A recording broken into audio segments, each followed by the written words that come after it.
الحمد للہ کفا وسلام علی عبادہ الذین اصطفیٰ اما بعد۔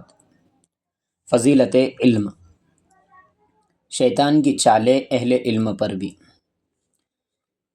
ارشاد فرمائے، شیطان انسان کا کھلا دشمن ہے، وہ انسان کو مختلف ہیلے بہانوں سے گمراہ کرتا ہے۔ حضرت آدم علیہ السلام کے ساتھ بھی اس نے قسمیں کھا کر ایک چال چلی، اسی طرح اولاد آدم کے ساتھ بھی مختلف ہیلے بہانوں سے چالیں چلتا ہے۔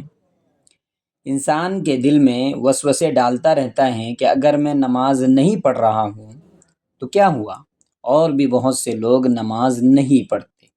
اس طرح انسان کو غافل و سست کر دیتا ہے۔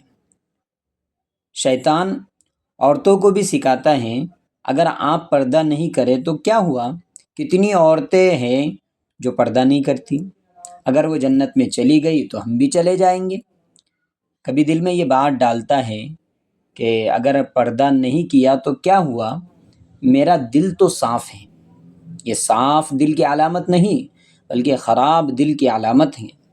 اگر دل صاف ہوتا تو صاف دل انسان کو عمل پر مجبور کرتا ہے۔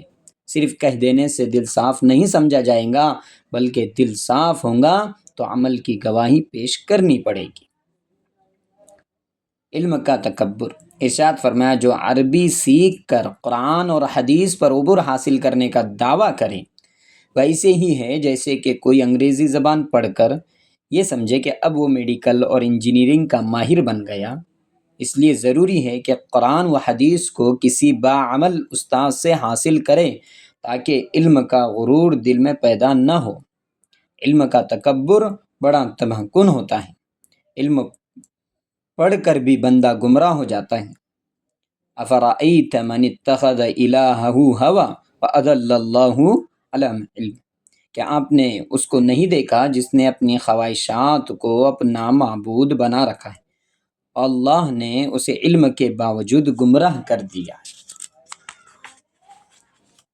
خطرناک غلطیاں، غلطی تو لوگ یہ کرتے ہیں کہ اردو کی کتابیں اور ترجمہ پڑھ کر اپنے آپ کو عالم سمجھنا شروع کر دیتے ہیں۔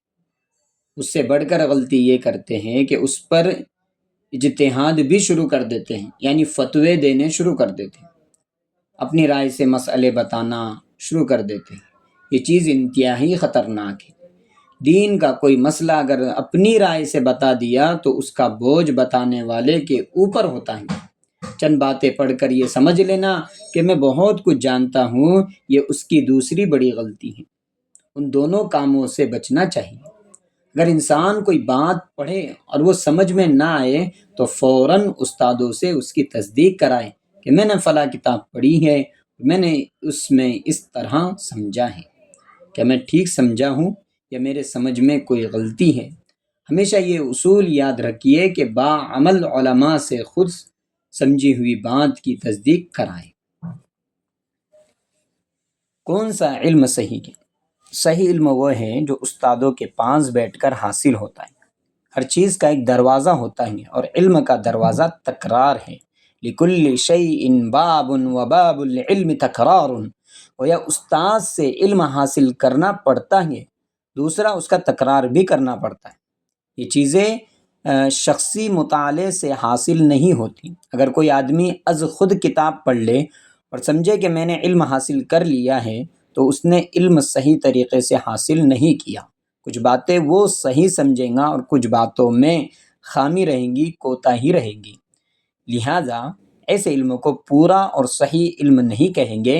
اس قسم کی کئی غلطیاں لوگ کرتے رہتے ہیں۔ اس لیے اصول یہ ہے کہ کوئی قرآن پاک کی تفسیر اردو میں پڑھ لے، حدیث پاک کا ترجمہ اردو میں پڑھ لے اور یہ سمجھنے لگے کہ میں بڑا علم والا بن گیا تو وہ دھوکے میں ہے۔ جب تک پڑھ کر استاد سے تصدیق نہ کروا لی جائے اس وقت تک کتاب پڑھ لینے سے علم کا سمجھنا اور دعویٰ کرنا صحیح نہیں ہے۔ بغیر استاد کے علم کا حال، ایک بہت بڑے محدث تھے، ان کے پاس ایک شاگرد پڑھا کرتا تھا۔ اس شاگرد کے والد کے پاس احادیث کا بڑا ذخیرہ تھا۔ انہوں نے اس کو ایک کتاب میں جمع کر رکھا تھا۔ جب فوت ہونے لگے تو انہوں نے وہ حدیث کی کتاب اپنے بیٹے کو دے دی۔ اب ان کے بیٹے اس مجمع کو پڑھاتے اور لوگوں کو سنایا کرتے تھے۔ چنانچہ ایک مرتبہ اپنے انہی استاد کے سامنے بیٹے حدیث پڑھ رہے تھے۔ روایت پڑھتے ہوئے انہوں نے پڑھا ان رسول اللہ ان جبرائیل ان اللہ عن رجل۔ اب یہ جو حدیث پڑھ رہے تھے اس کا مطلب یہ ہے فلاں صحابی نے حضور صلی اللہ علیہ وسلم سے روایت کی، انہوں نے جبرائیل علیہ السلام سے روایت کی، اور جبرائیل اور انہوں نے اللہ سے روایت کی، اللہ تعالیٰ نے ایک بندے سے روایت کی۔ انہوں نے پڑھا تو استاد نے انہیں ٹوکا کہ یہ کیا پڑھ رہے ہیں گو؟